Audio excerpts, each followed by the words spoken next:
Welcome to the Dreams of Consciousness podcast. If you'd be so kind, would you mind introducing yourself?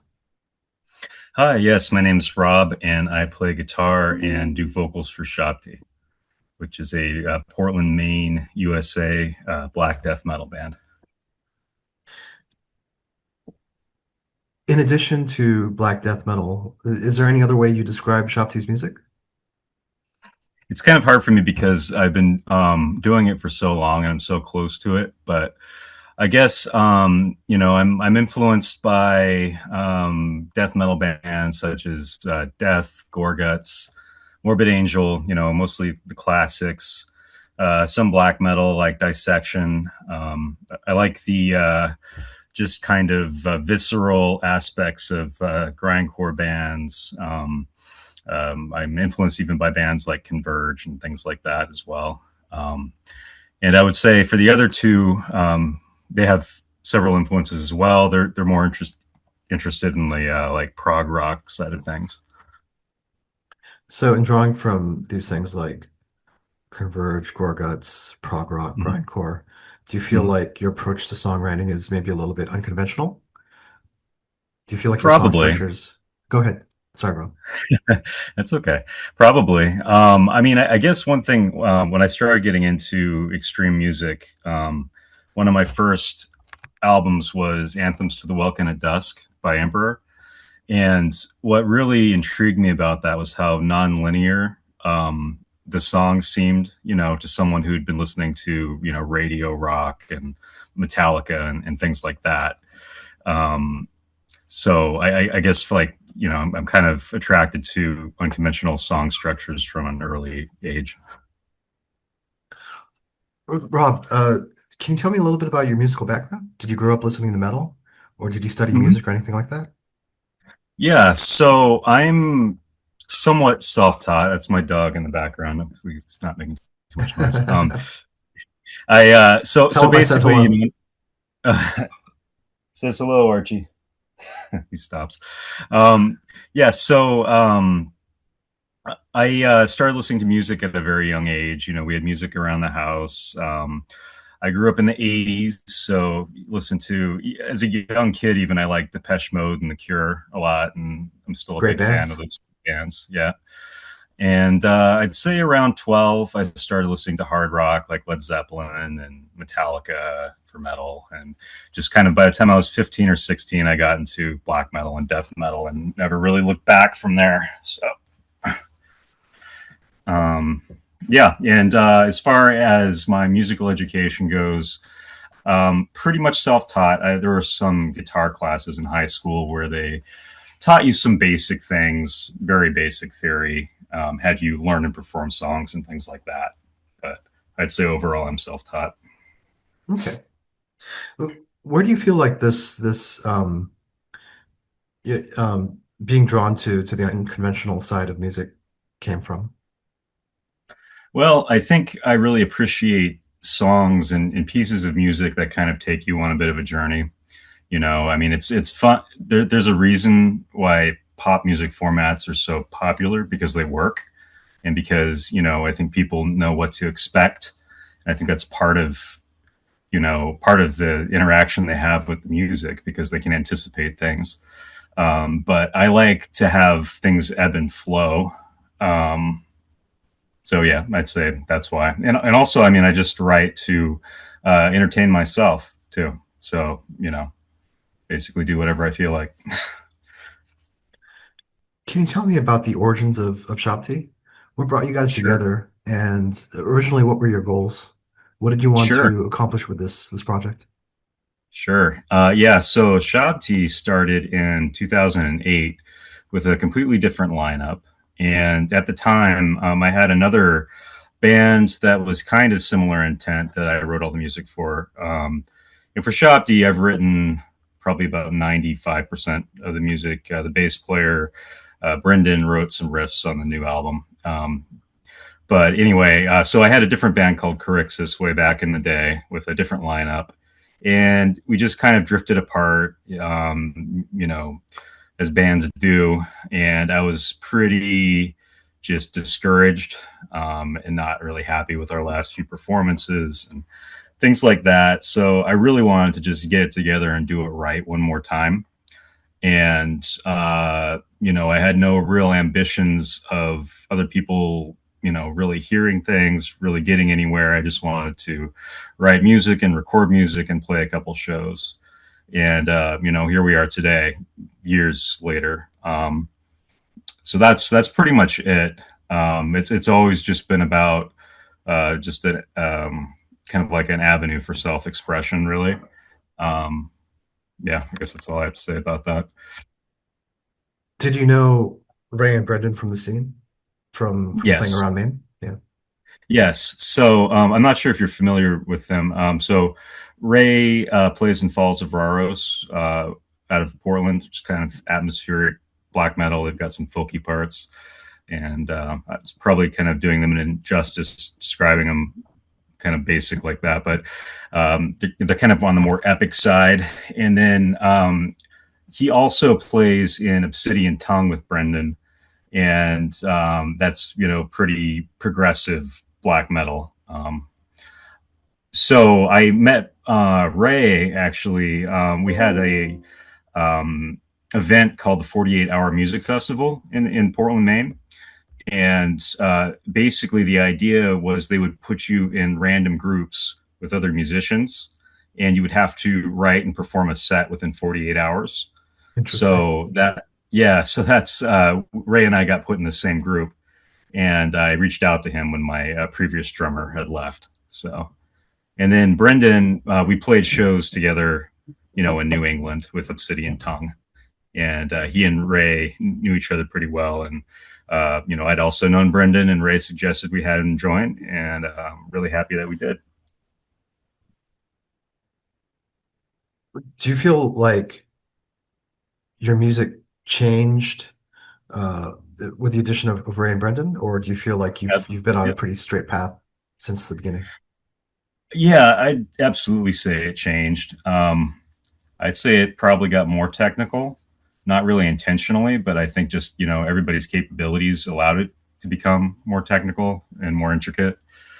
And Brendan is an awesome bass player, in my opinion. And I love music with talented bass players.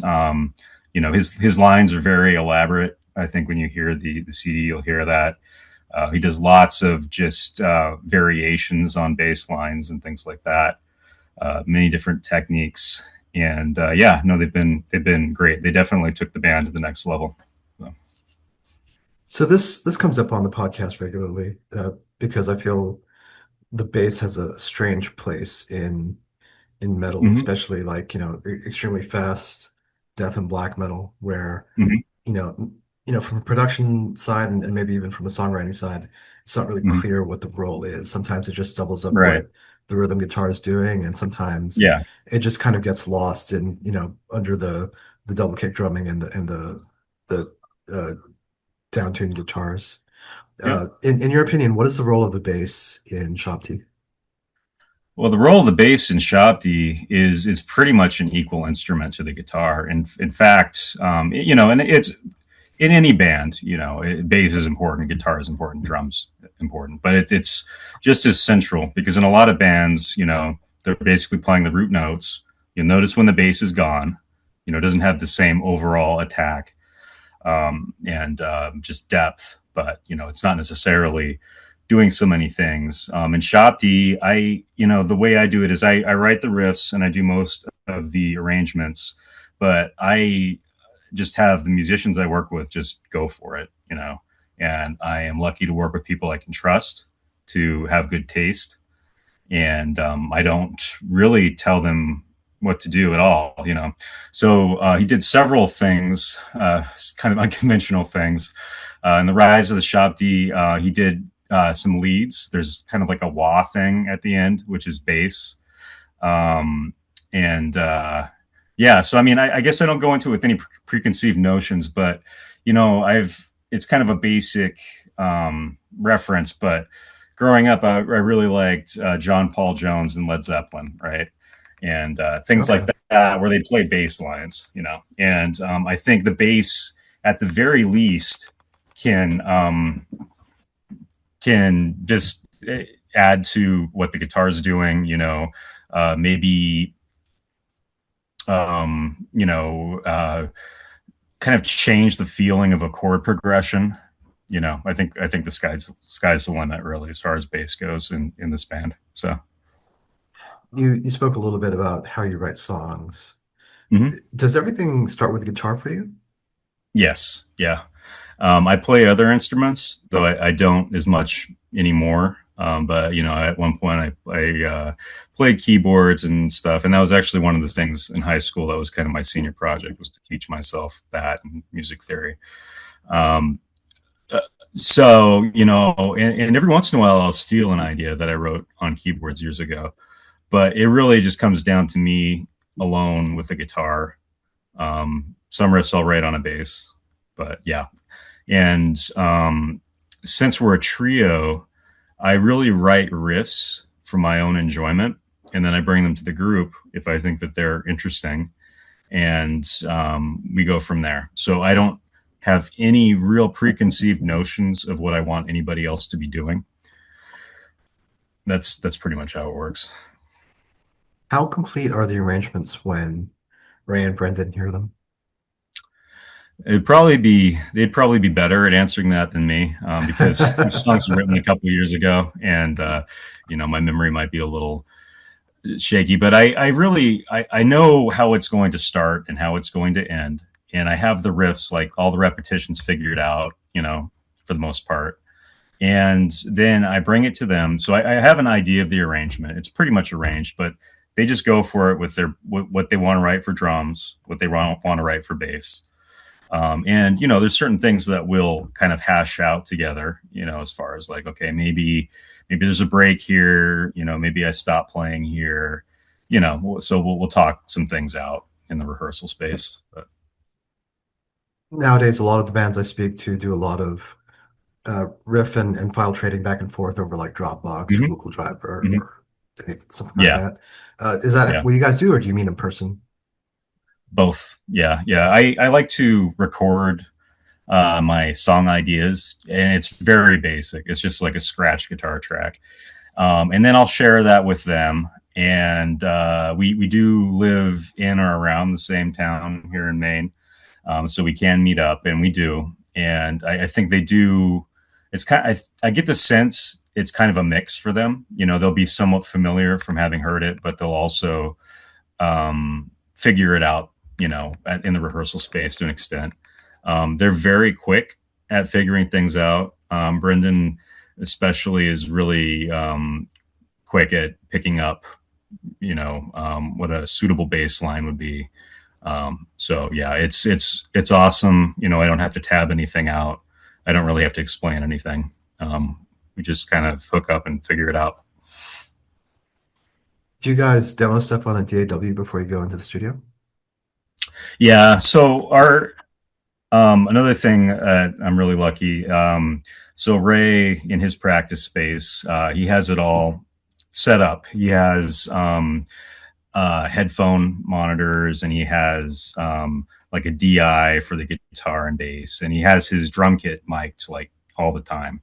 So we basically just like record every rehearsal. Um, Okay. and So what we did with the last album, I might be skipping ahead question wise, but what we did for the last album is we recorded guitar and bass direct, and we recorded drums in the Falls of Raro's practice space. And then we took the direct files, and reamped the guitars at a local studio that I've been working with for a really long time, called Acadia Recording Company here in Portland, Maine. And that was a lot of fun. It's the first time I ever reamped anything. He had a really cool selection of amplifiers that we got to use. And it was really kind of surreal just sitting in a studio and like hearing a guitar cabinet play something that I recorded, months before, with nobody there. Um, so that was really pretty cool. But yeah, I mean, for most of our recordings, it's patched together like that. We'll work with one person to do the mixing, another person to do the mastering. Maybe we'll record some parts ourselves, and maybe we'll outsource some tracking. So the album that we're speaking about is Haze, Cacophony, and White Light. It is the Mm-hmm. third Shabti album, and it will be released on Mm-hmm. August 21st by Contemn Light. Mm-hmm. Going into this album, what were your intentions? Did you want to build on anything you had done in the past, or maybe try some new things? I would say we're definitely kind of had more of an eye to building on the past. I think with a band, there's certain things that you don't change, or you're basically not the same band anymore. But I don't really think, in terms of what I should or should not be doing. It's just I'm just writing the music that I want to write. The music that gives me some kind of catharsis. That's really what it's all about. Um, so I think it's a pretty natural progression from the album before that. Is there a theme to the album? Is there like a unified theme or a concept behind it? Yeah, not really. I'd say more so than other albums I've done. There's more me reflecting on like aspects of my life or people I know. It's a little bit more personal, um, but I would say there's no overarching theme to it. Okay. In terms of recording at Falls of Roros's uh, rehearsal space, was that Hmm. uh, was that basically because of logistics and budget reasons? Yeah, absolutely. But it was a pleasure, and I'm happy with how it turned out. It's logistics, budget reasons. I think it's also just a matter of just comfort for everybody. We play there all the time. They've done all sorts of recording in that space as well. Obsidian Tongues recorded things in that space. They have a bunch of side projects that have recorded in that space. So I'd say all of the above. Did Aaron Charles from Falls of Roros engineer the album? Did on the technical side of recording? He didn't engineer the tracking. He did the mixing though. Okay. So the engineering was for the direct guitars and bass and the drums. That would be Ray and our friend Brian Tennyson, who plays in Eve and a couple other bands in the area. And then um,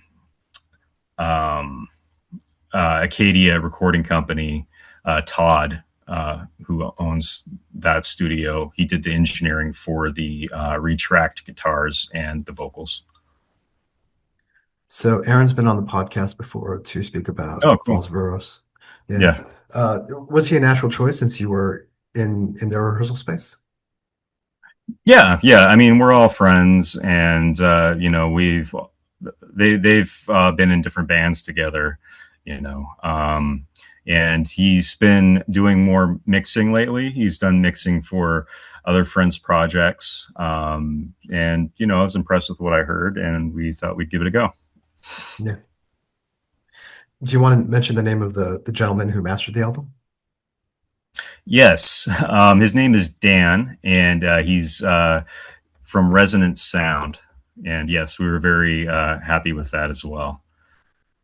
He's also been in a band that some people may have heard of called Cruciamentum. Um, Yes. Yeah. uh, Dan's name comes up on this podcast a lot. Yeah. In their respective roles as the mixing engineer and the mastering engineer, what did Uh-huh. you want Aaron and Dan to bring to the finished sound of the album? What did you want this album to be? Well, um, so what I wanted the album to be is I like a certain amount of rawness and just I like it to feel organic. People often say modern death metal is just too kind of clinical sounding, and I agree to an extent, but I like to have everything be. I like people to hear everything that's going on, and I want everything to be powerful. Um, I guess that's basically in a nutshell what I was looking for. I wasn't looking for anything too elaborate. But I sent some ideas back and forth with Aaron, and he had some ideas as far as producing certain parts, certain changes in guitar tone and things like that. Because live from Shabti, at least up until now, I've always done just guitar straight into my half stack. I've never really used effects in this band. So we did some kind of post production effects, which is fun. And Dan, I play in another band that I just joined in the Portland area earlier this year called Worm Altar. And they kind of fall more into the genre that Dan's involved with. I'm not as familiar with his band, but the other folks in Worm Altar are big fans. And, it's kind of Worm Altar is a little bit more of like a minimalistic, kind of atmospheric death metal bands, Okay. lots of reverb, things like that. Right, right. Yeah, so they kind of really fit, I think, what Dan typically does. So I actually found out about him through them, and he was really great to work with through Warm Altar. So it seemed like a good choice. You mentioned Dissection and Emperor early on in our conversation. To Yep. me, this album has some of that chaos of the second wave, 90s black Hmm. metal. Like it feels to me like, like you said, this isn't a clinical production. It feels Hmm. like very urgent and kind of like Hmm. driving. Do you know what I mean? Hmm. Yeah, yeah. Thank you. Yeah, that's something that I really look for in music. And that's kind of some of my other influences too have that feel. Like for instance, I like kind of like Martyr Dodd. Are you familiar with them? Yeah, Kind yeah, of the DD, crust band. Rusty Yeah, Black. yeah, Yeah, yeah. yeah, they've got that kind of just kind of urgency to them, and a lot of crust bands have that. A lot of grindcore bands have that. I like Napalm Death a lot. I like Insect Warfare. Hell You yeah. know, that, yeah. So Yeah. Do you double track your vocals? Do you do layered vocals? I do, yeah, and like everything we do is always on a shoestring budget. So the best way for me to record vocals in those circumstances is to go in and just go bam, bam, bam, hit each song like a couple times, not even really, spend much time analyzing it, and then take the tracks back, right? Um, so that's basically what we did for that. Now I don't know necessarily what Aaron kept and what he didn't keep, and there's certain parts where I did multiple tracking where it's kind of like, okay, cut that part. There were parts where I wanted to do layers, like kind of like deicide would be like an obvious Yeah, yeah, yeah. comparison. So like the low Yeah. high kind of thing. Yeah, yeah, yeah. And I mean, I've been influenced by the way back, listening to Carcass and that kind of thing. So, Yeah. yeah. So yeah, I do. And I think on the album, some of the highs and lows, which are just highs and lows, are double layered, but some of them aren't. So, Okay. yeah. I've been asking bands this question for the past couple of Hmm. months, just because I was Hmm. curious about the approach, the layered vocal approach. Uh, Different Have bands you have. noticed any trends? Well, to be honest with you, it's not as common as I thought it was. Just because I Oh, really? know I know Barney Greenway does layered Yeah. vocals, does a lot of tracks. Yeah. I know Nurgle from Behemoth does as well, and I've Hmm. spoken to a few bands, or a lot of the bands that I've been speaking to in the last couple of months, and a lot Hmm. of engineers, and they have different reasons for why they do it or why they don't do it. I'm just Hmm. curious in your case, besides the low high approach, Hmm. is there a reason? No, I mean for the last one, it was strictly just budget and time, because it was just easier for me to go in and be like, okay, I'm doing Rise of the Shabti, right? And just bang out two takes and then listen to it later to choose the one that I wanted. That's really all it came down to, just practical matters. But really, when I listened back to it, I was happy with all of the takes, really. So if I cut something out, it's mostly just because I just didn't think it fit, in a certain part after listening back to it. Um, I do think it adds. I think it can be challenging because if your timing's not dead on and your Yeah. enunciation isn't dead on, it can sound like a mess. Yeah. But for the vocals for that album, I had attempted to do vocals in the practice space like about a year before, and I just wasn't happy with it. We hadn't been playing shows much. I was running out of breath, and I was like, I gotta just get myself back into shape. So, when we went back to the studio, like a bit later, considerably later, I got back into working out, and I just practiced vocals in my basement alone, like a weirdo for, a month or a month and a half. And I just got my technique back up. So when I did go back to the studio, like everything pretty much was just like right on the dime. So, So the album will be officially out a few weeks after our conversation. mhm, You'll be playing a show. I'm not sure if this episode will be out in time, but you'll be playing a show on the 14th. Do you have any mhm. other plans for live appearances or maybe even festivals or tours? I would love to do more live appearances. There are a lot of obligations for the other members of the band. So I'll just say that. I would definitely entertain any offers people have. And I would personally like to play more live. But at this time, we don't have anything else scheduled other than the release show. Okay. So Haze, Cacophony, and White Light will be out on August 21st through Contemplite. Rob, please tell everyone listening to this or watching it on YouTube how they can order the new album. What's the best way to get it? Thanks. Yeah. So we are selling this through Bandcamp on Contem Light. So it's Contem Light, CONTEMNLIGHT bandcamp.com slash merch. So you can order it there. We're releasing it in cassette and digital format only at this time. We may also release in other formats in the future. So that is basically the best way to get our music. And is all your merch going through your Bandcamp page?